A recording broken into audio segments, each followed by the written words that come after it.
कैसे हो भाई लोग और भाई और बहनों। तो आज हम देखने वाले हैं सीकिंग जिज्ञासा की एक और वीडियो। आइए स्टार्ट करते हैं।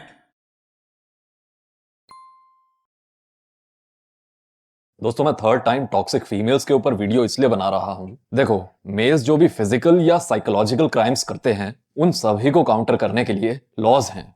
और मुझे लगता है कि ये लॉज ऐसे ही रहने चाहिए जिससे कि कोई भी गलत काम करने वाला मेल कभी ना बच पाए। पर कुछ ऐसे मेल्स होते हैं जिनका ना तो इंटेंशन होता है गलत करने का, ना उन्होंने गलत चीज की होती है, तब भी वो फंस जाते हैं। ऐसे कितने आजकल आप फेक केसेस देखते हैं। इसके अलावा फैमिली डिस्प्यूट्स में भी कई मेल्स और उनकी फैमिलीज ऐसी होती हैं जो रिलेशनशिप को पूरी तरीके से बचाने की कोशिश करती हैं, पर उन लोगों के साथ कुछ ऐसी प्रॉब्लम होती है कि अगर लड़की को अपने राइट्स के बारे में पता है तो चाहे मेल फीमेल से अमीर हो या उसके जितना कमाए या उससे कम कमाए, वो हस्बैंड फ्री में नहीं छूट पाता।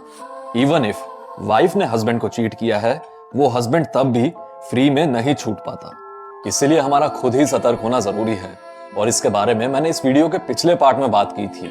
कैसे कुछ फीमेल्स काफी ज्यादा कंट्रोलिंग होती है, मैनिपुलेटिव होती हैं, और वो उनके हिसाब से ना एडजस्ट होने वाले मेल या किसी भी फीमेल की लाइफ इतनी बुरी बना देती है कि वो इंसान कहीं का नहीं रहता। ऐसे कई एग्जाम्पल मैंने इन दोनों वीडियोस में दिए थे।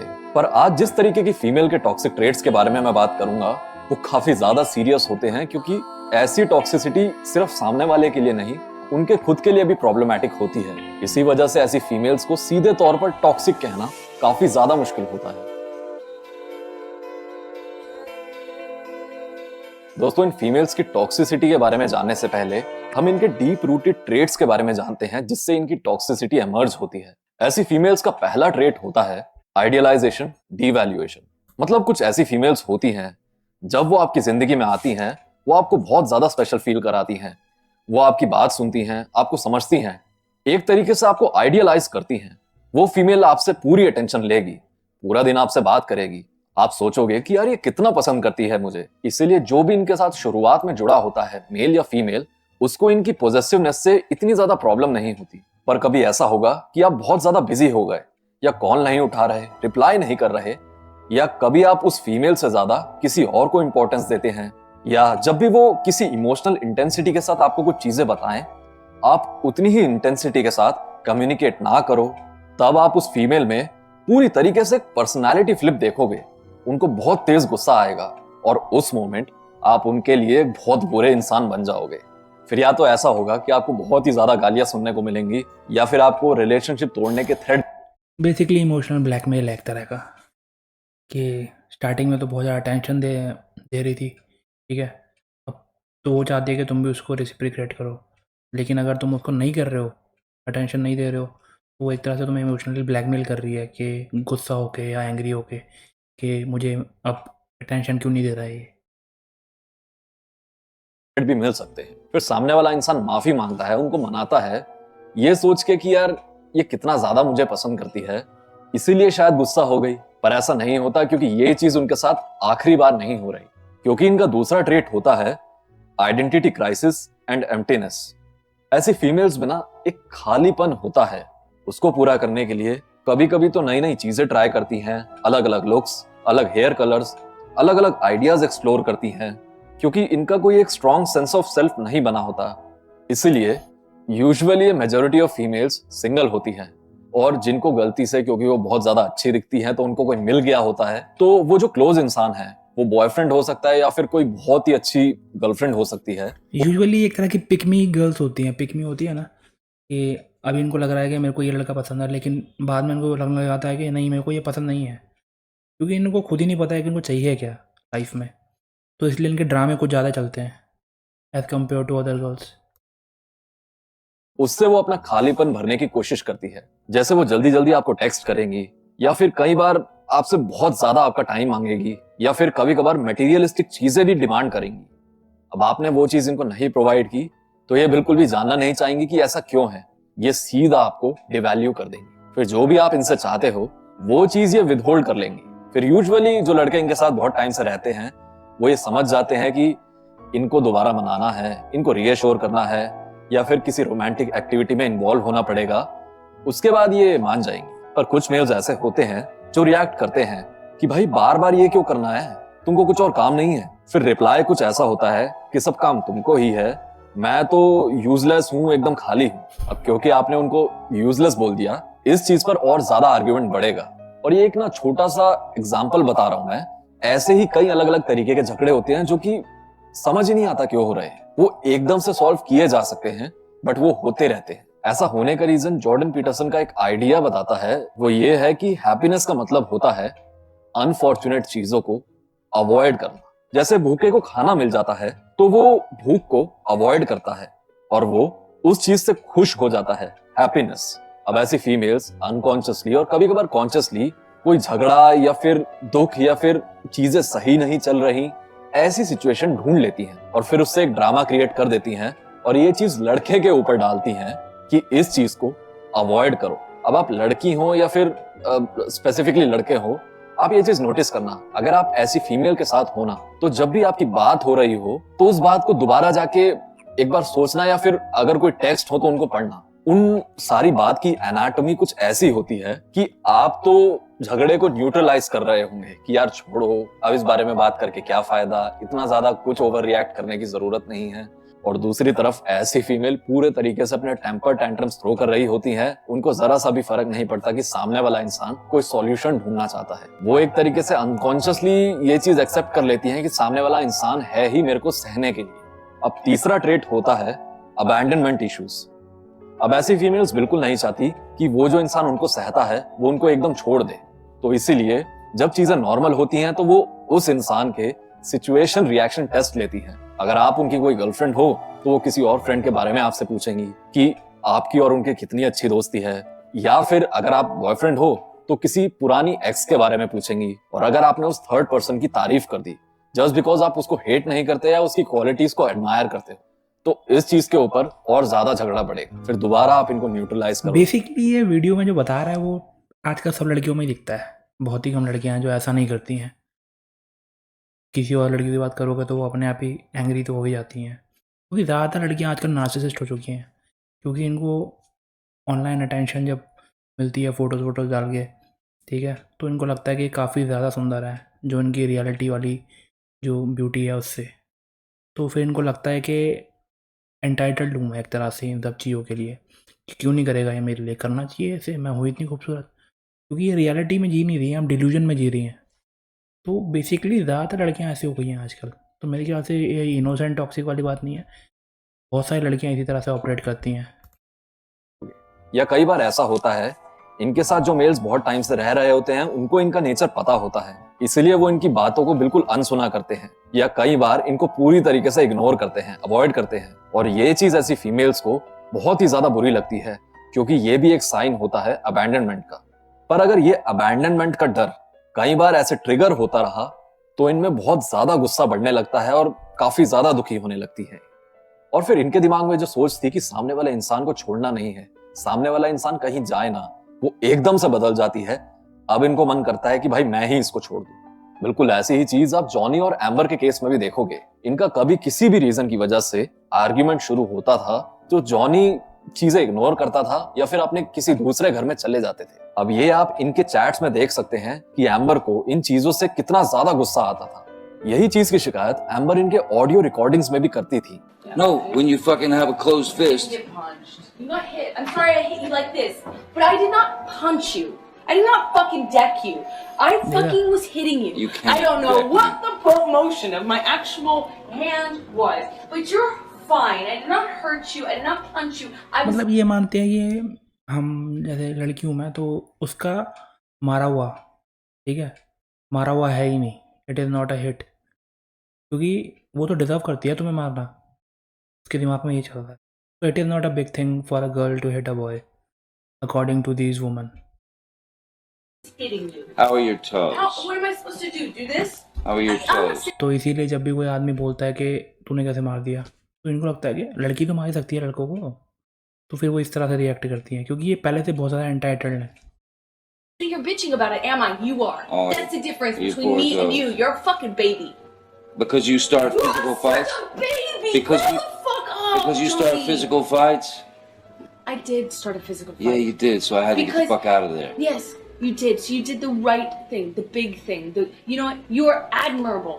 and that you do it like at the very beginning of fights these days. And if you split and you go into a different room and you don't actually leave that house, it does nothing but perpetuate the fight.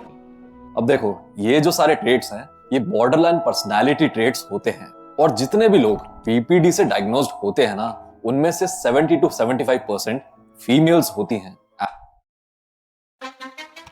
There's Omar, hard at work again. Or should we say hardly working? And amber heard के भी psychological diagnosis में यही चीज बताई गई थी कि इनको बीपीडी है।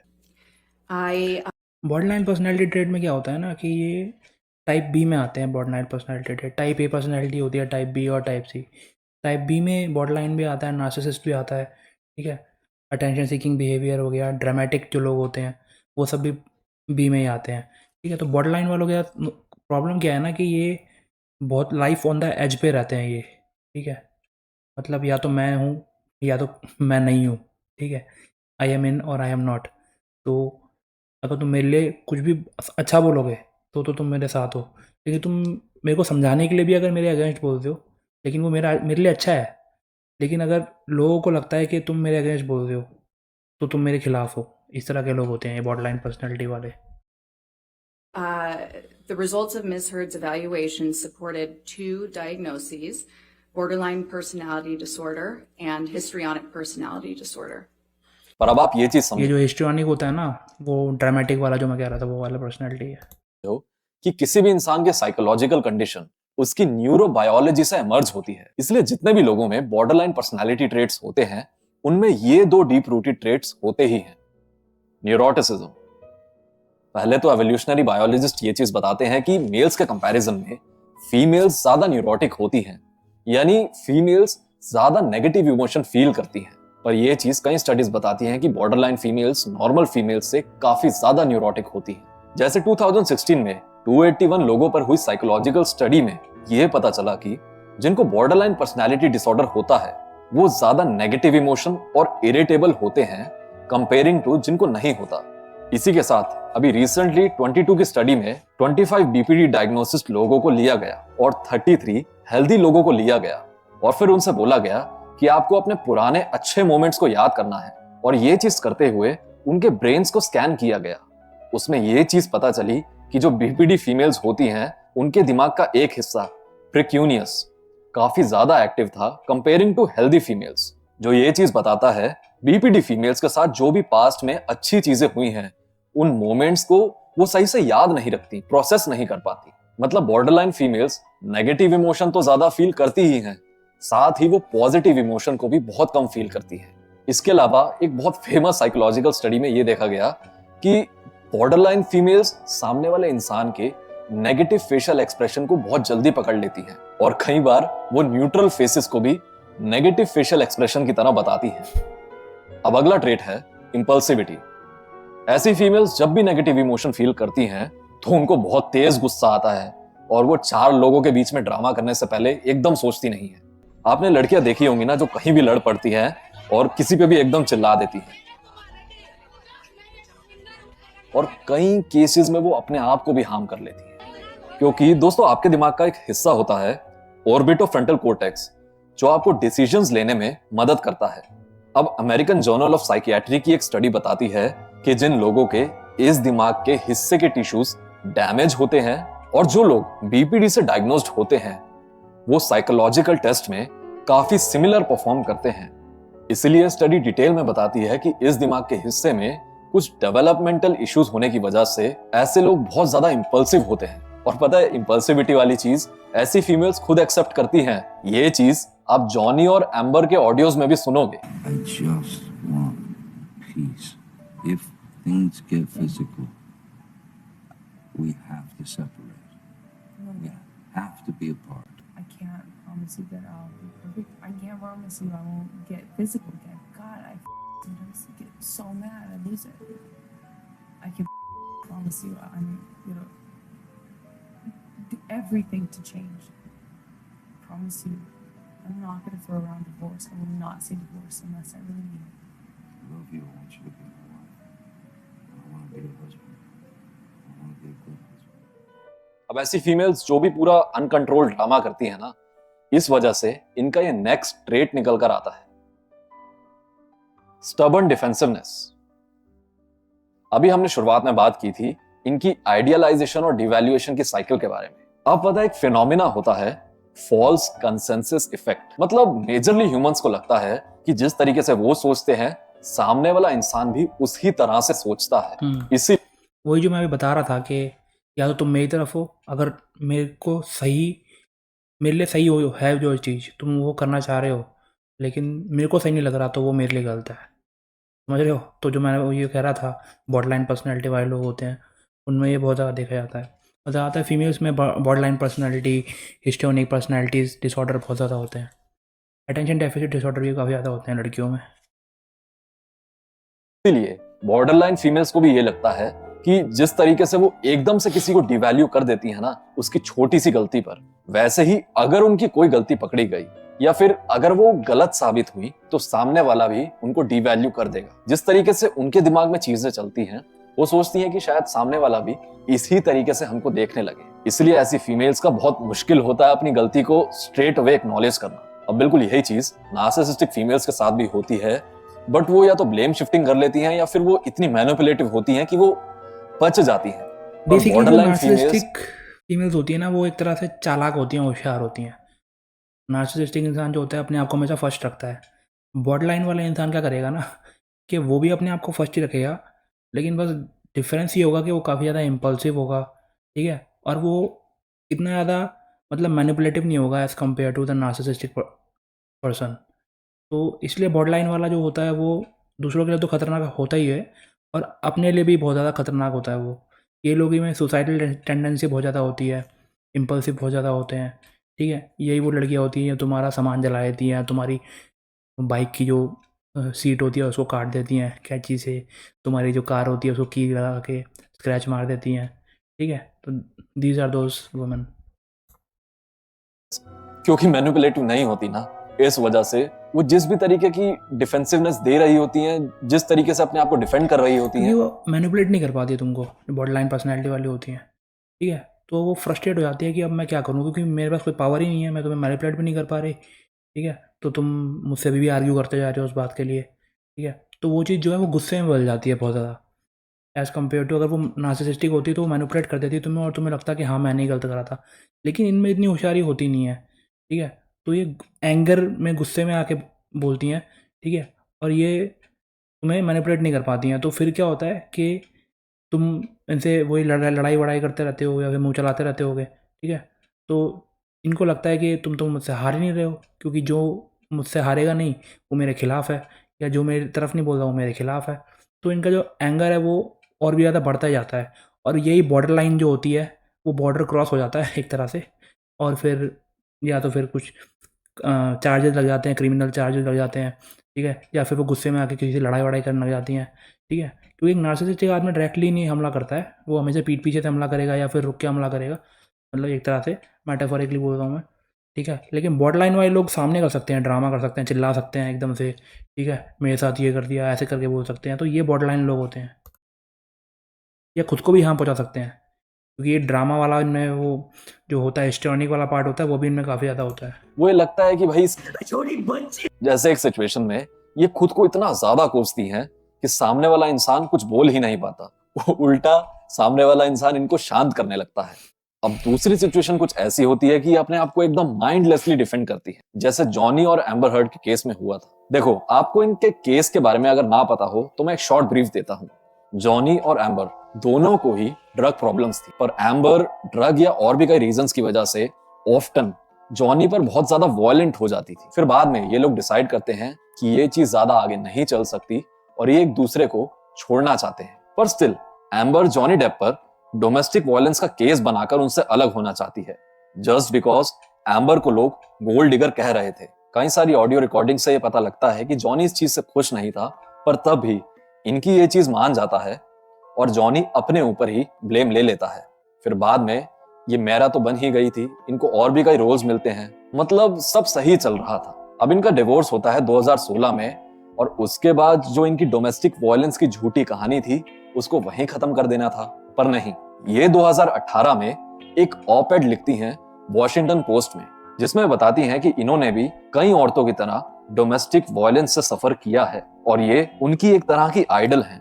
उसकी वजह से दोबारा ये वाइफ बीटर वाला टैग उभरा और क्योंकि तब मी टू मूवमेंट चल रहा था ना, तो हॉलीवुड वाले जॉनी डेप को बॉयकॉट करने लगे। तब जॉनी डेप ने तंग होकर डेफेमेशन केस फाइल किया और फिर उसके मी टू मूवमेंट में ना इतनी सारी जो फीमेल्स हैं उन्होंने गलत मतलब एक्यूजेशन भी करे हैं कि तुम सोच भी नहीं सकते हो कि बाद में ये सारे प्रूव हुए हैं आके। जो मी टू मूवमेंट था उसके बाद काफ़ी सारी फीमेल्स ने जो अपना बदला लेना था ना, उसको बदला लेने के लिए भी इस्तेमाल करा है।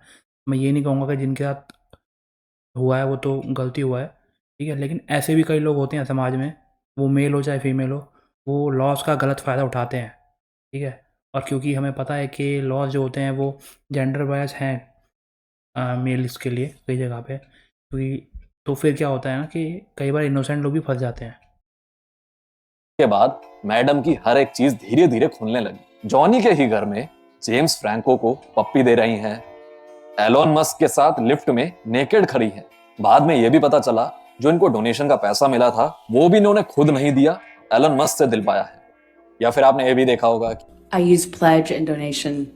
मुझे पता है क्या लगता है, बचपन से ना मतलब जो हमारी सोसाइटी है वो लड़कियों को माफ़ करती जाती है, छोटी छोटी गलतियों को, कोई बात नहीं लड़की है ये है वो है। लेकिन अगर तुम एक बार अडल्ट हो गए हो ना, तो तुम ऐसी कोई गलतियाँ कर रहे हो तो तुम्हें पता होना चाहिए कि कुछ कॉन्सिक्वेंसेस होते हैं इन चीज़ों के, ठीक है। तो ऐसे माफ़ कर देने वाला जो ये प्रॉब्लम होती है ना हमारी सोसाइटी में, इसी की वजह से फिर ये लड़कियाँ सोचती हैं कि इनविंसिबल हो गई हैं, ठीक है, इन पे लॉज लागू ही नहीं होते, ठीक है। एक तो लॉस वैसे ही बायस है, ऊपर से फिर क्या कहते हैं इनको ऊपर से और लगता है, और ये पहले से बॉर्डरलाइन पर्सनैलिटी वाली लड़की है, ठीक है। तो ये तो समझती है कि मैं सुपरमैन हूँ, और इसको ये लगा भी नहीं होगा कि वो जॉनी डेप जो है मेरे पे 50 मिलियन का डिफेमेशन लॉ वो केस कर देगा, इसने सोचा भी नहीं होगा ये, ठीक है। इसको यही अचंभा हो रहा होगा कि ये कर भी कर सकता है ये। Synonymous with one another. फिर ये हार जाती हैं और बाद में बैंक्रप्सी फाइल कर देती हैं और अब ये जिस सिचुएशन में है इनका करियर एकदम खत्म हो चुका है। स्पेन में कहीं रह रही हैं, मतलब इस माइंडलेस डिफेंसिवनेस के चक्कर में अपना पूरा करियर आग लगा लिया। हाँ, मेरे ख्याल से इसने 2-3 पिक्चर ही करी थी, मेरे ख्याल से एक्वामैन वाली पिक्चर ही करी थी, और तो मैंने कहीं देखा नहीं है इसको किसी मेन पिक्चर में। Galaxy of guardians of Galaxy में थी क्या ये, शायद थी। तो हाँ, तभी थोड़े बहुत तो बच गए होंगे, इसके बाद ऐसी बात नहीं है। और पता है लेट 2015 की एक रिकॉर्डिंग बताती है कि जब ये झूठी डोमेस्टिक वायलेंस की कहानी बना रही थी ना, तब लेकिन ना ऐसे लोग फिर जी नहीं पाते हैं, क्योंकि एक बार जो लोग बहुत ही हाई स्टेटस पे पहुंच जाते हैं ना, और उसके बाद उनको काम नहीं मिल रहा है, ठीक है, भले ही वो एक नॉर्मल आदमी से काफ़ी ज़्यादा अमीर हो, ठीक है, तब भी उनको जो अटेंशन मिल रही होती है वो नहीं मिलती है ना, क्योंकि वो रिकग्निशन जो था वो चला गया है अब, क्योंकि लोग ने उनको देखना बंद कर दिया, पसंद करना बंद कर दिया है। तो ऐसे लोग पैसों के लिए जीते ही नहीं है, ऐसे लोग जीते हैं अटेंशन के लिए, ठीक है। वैसे भी ये बॉर्डरलाइन पर्सनैलिटी वालों में हिस्ट्रॉनिक पर्सनैलिटी काफ़ी कॉमन होती है, तो इसलिए इनको ड्रामा बहुत ज़्यादा पसंद होता है। अब ड्रामा करने के लिए कोई बचा ही नहीं, ठीक है, हस्बैंड छोड़ के चला गया, पैसे भी ले लिए उसने, ठीक है, डिफेमेशन में। तो एक तरह से फिर इनकी मेंटल जो होगी वो डिटोरेशन होती जाएगी आगे जाके अम्बर हर्ड की। जॉनी ने इनको मना किया था कि ये चीज इतनी ज्यादा ना उछालो। An opportunity for us to make this finish in peace. Peaceful, man. We walk away. You go do what you gotta do. I'll go do what I gotta do. I do not want to go into a f***ing court with you. I do not want to tarnish your name. I don't want to tarnish. I don't want nothing. I want this to be done peacefully between us. इसलिए दोस्तों ऐसी females की toxicity mails जो females के against domestic violence करते हैं ना, उससे कहीं ज्यादा सीवियर होती है। और हाँ, मैं कंपेयर कर रहा हूं और आप इस चीज को ना एकदम ध्यान से समझना, क्योंकि मेल का एफर्ट डालने के बावजूद भी उसकी इज्जत खराब होती है, उसके बाद कई सिचुएशन में उसको पिटना भी पड़ता है। ऐसे केसेस की ना आप कई न्यूज देख सकते हो। अब पता है मेल्स की प्रॉब्लम फीमेल वाली नहीं होती कि फीमेल ने मार दिया मेल को तो उसको दर्द हो जाएगा, उसको लग जाएगी। प्रॉब्लम ये होती है कि मेल ने अगर रिटेलिएट कर दिया और आसपास कहीं कैमरे नहीं है ना, तो उस मेल को डोमेस्टिक वायलेंस के केस में फंसने से कोई नहीं बचा सकता। या फिर कई बार सिचुएशन इतनी ज्यादा स्ट्रेसफुल हो जाती है कि फीमेल अपने आप को नुकसान पहुंचाती है, और फंसता कौन है? मेल। किस रीजन की वजह से? कि भाई इस हरामी लड़के ने तो इस प्यारी सी लड़की को साइकोलॉजिकली डिस्टर्ब किया होगा, तभी तो ऐसा हुआ। अभी रिसेंटली 10-11 दिन पहले का केस है। अहमदपुर गांव में वाइफ की हस्बैंड से वर्बल फाइट हो गई, फिर वाइफ ने अपने साथ साथ अपने 3 बच्चों को भी जहर देकर मार लिया और अभी उसका पति पुलिस कस्टडी में है। पर हर केस इतना सीवियर नहीं होता। कुछ केसेस में ऐसी फीमेल्स के न्यूरोटिक नेचर और वही इंपल्सिविटी की वजह से चीजें ना पाइलअप होती रहती हैं। वो डिसकंटेंट रहती हैं, नाखुश सी रहती हैं। उनको लगता है कि यार क्या ही है ये रिलेशनशिप, तो वो चीट करने। इसलिए तो मैं कहता हूँ कि लोगों को पहचानने वाली जो एक पावर है वो बहुत इंपॉर्टेंट होती है। क्योंकि जैसे अगर तुम लड़के हो, तुम्हें शादी वादी करनी है, ठीक है, अब तुम्हें पहचान ही नहीं है और तुम्हारी गर्ल लड़की की शादी हो गई, तो जो तुमने ज़िंदगी भर पढ़ाई करी, नौकरी करी, कितने पैसे कमाए, सब बर्बाद हो जाएंगे। क्योंकि वो 1 सेकंड में सब ख़त्म कर सकती है तुम्हारा।